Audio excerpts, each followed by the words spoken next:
It's bright and early. You drag yourself out of bed and get ready for school. This would be a familiar routine for most. Think about your days in school. One would remember being flooded with work and having not much time for play. Ever imagine the freedom to learn whatever you desire whenever you like? This may seem like a dream to most, but there are people who do not follow the familiar routine of mainstream education.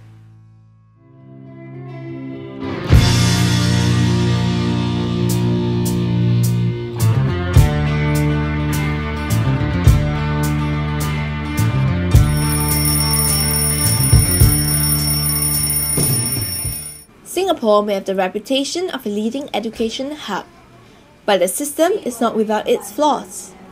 It is something of a public secret that most students have, but few have ever had the guts to do something about it, either because of the fear of failure or the fear of leaving the safety within the system. In a highly regimented education system, an overwhelming majority of youths are housed within the state schooling system, ranging from primary school to university level.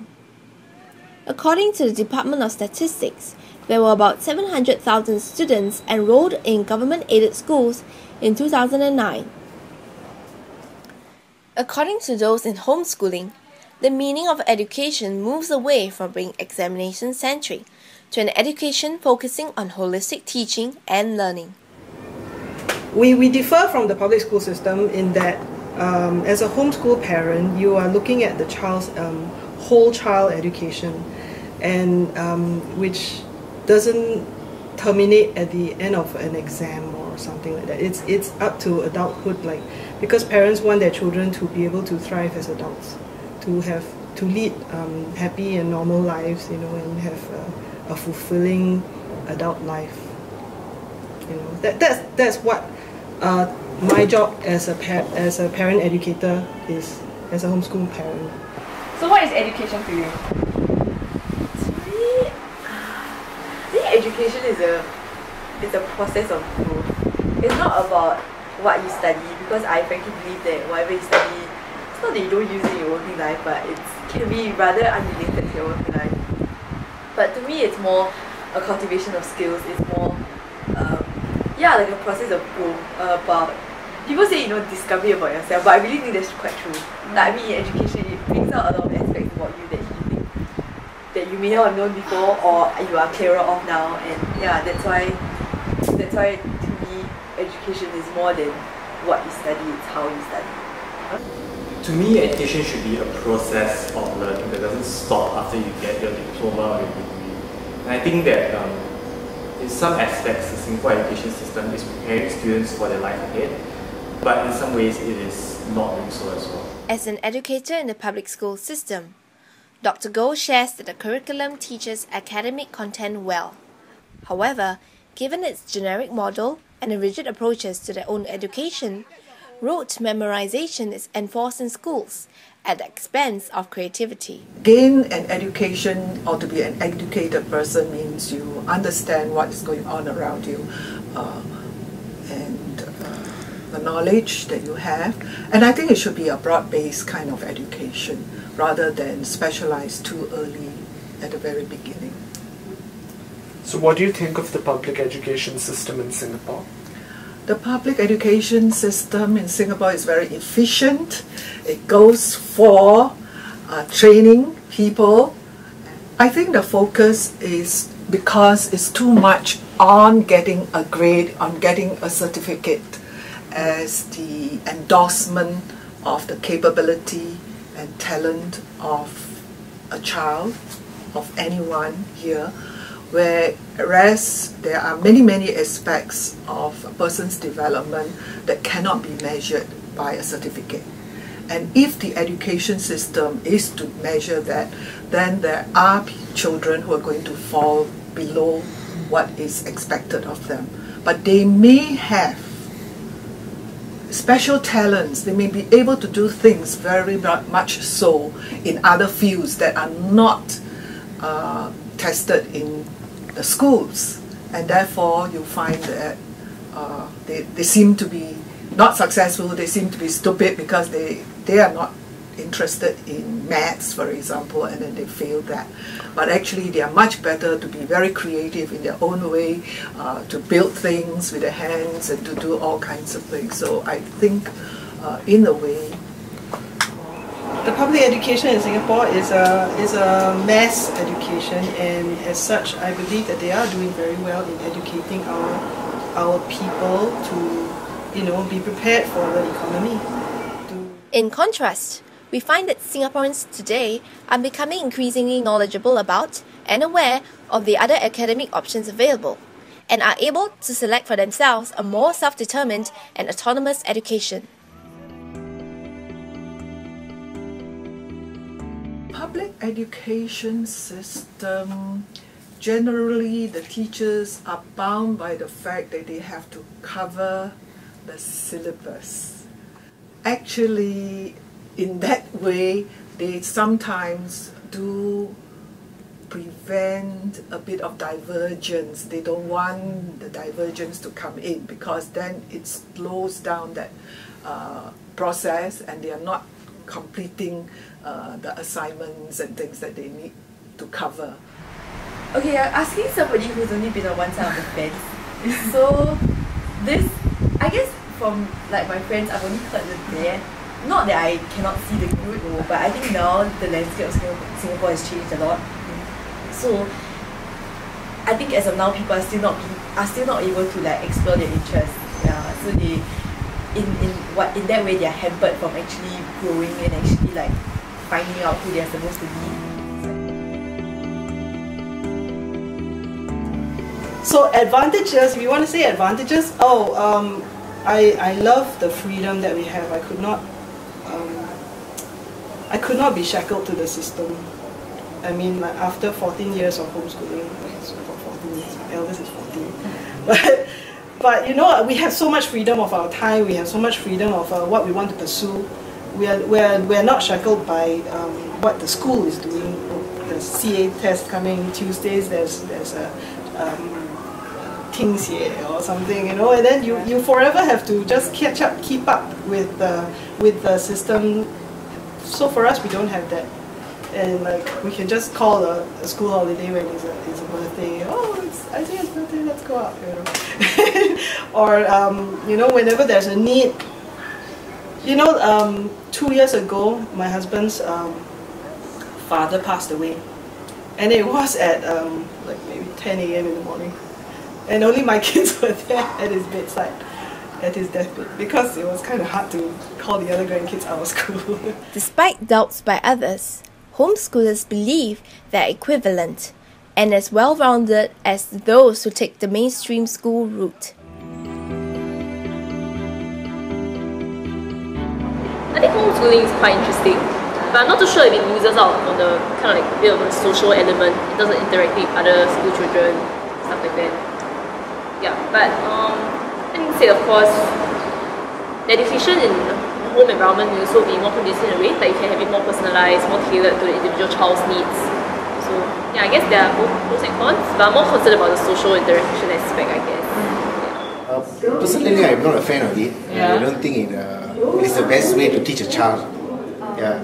And actually, this thing came up about 2 or 3 weeks ago, and I was talking to my sister. She's going to migrate. She wanted to consider homeschooling for her children. I told her, please don't do it. I just think that you need interaction with other kids. Learn some concepts of sharing, learning in groups. No, I think one thing that the school setting breeds is actually some sort of competitive spirit. Because definitely you compete with your friends and you want to be better. But in the home setting, I really don't, maybe this is my myopic view, but I don't see who you're competing with at the end of the day. Because there will be so-called KPI set by your parents, but what is the real KPI in life? You know what I'm saying? And there are different things that you go through in school that you can't get at home. Like there's not going to be a designated PE session for you to learn teamwork. There's not going to be a dedicated health education session for you to learn how to put your hand up when you cross the road and things like that. These are the things that are taught. So I think sometimes you need the instruction from the school level rather than the home level. When you are kind of confined to a very specific set of social interactions for the past 6 years or so, I think that naturally it will be rather bit of a culture shock for you to come back to mainstream society. So for me, that coming back was in terms of national service, where I spent about nearly 2 years in an army institution. So over there, you have a very set, rigid system of rules, and you have a very certain, very well defined social life to commit yourself to. So I think that was the greatest shock for me when I entered national service. So yeah. Oh yeah, some of them have the guts to ask like, oh, so do you even like study? Just like, okay, you want to take this? I got pay. Given that homeschooling is an unconventional practice in Singapore, the homeschooling route comes at a cost.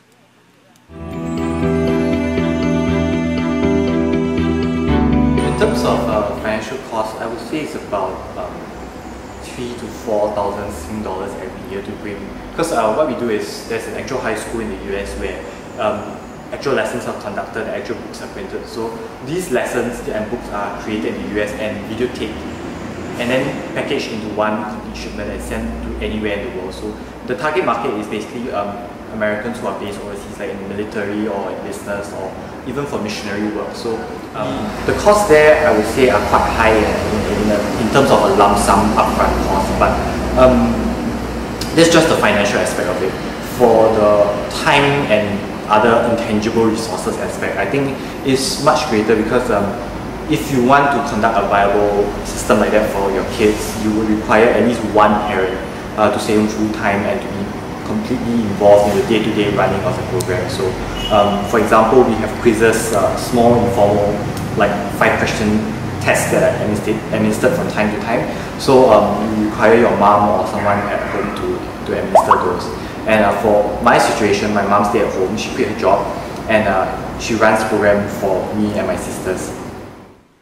Despite certain drawbacks faced, those exposed to homeschooling ultimately feel that they have benefited. I think it has to do with the independent part, because I think education as a whole, and even my 3 years in NTU, actually I figured it out from year 1, is that education is whatever you make it to be. Well, I think my mom would definitely say that it was worth it, and she would not hesitate to do it again if she were given the chance. As for me, I am a little bit more reserved about the success of the program. Well, I think it turned out reasonably well. I mean, I'm SMU, I'm doing a course that I enjoy, and I'm doing things, I have a career and a future ahead. So if you think about it, yes, it was really a good choice to me, but I'm not very sure whether in Singapore's climate, whether it is suited to everyone. And I would say that it takes a rather unique set of circumstances for a parent to be willing to sacrifice his or her career to bring the kids up and administer their own education at home. So I would say yes, it's a success, but don't just jump on it just because it succeeded for this very small sample size. Children can learn very quickly. I find that, yeah, and they are all very willing to learn. Over Skype, online, they will ask me to test them. It's so interesting. They're so excited to learn, and they're so, so I will test them and give them something different from what they have learned, and then they learned it straight away, and then, and it moves further. They can do, he's only, let's say one of them, he's only 6 now, or when he was 5 or something like that. He was able to do a lot of subtraction, addition, and so on, because he loved it. We did that together. In fact, I copied him. So I want to say, I also learn from the children.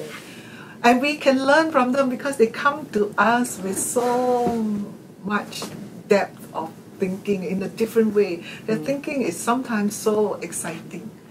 In a country that prioritizes productivity and efficiency, stepping into unfamiliar terrain outside of the mainstream education system may often be seen as a gamble. Today, there still remains a huge pressure to conform to the mainstream education system, especially in a country where the economy is so tightly linked to the education system. As the paper chase intensifies, people may lose sight of what education really is. We can only hope that in the near future, whether in homeschooling or the mainstream education system, Singaporeans can get excited about lifelong learning, so that, over time, they can take the first steps to start learning.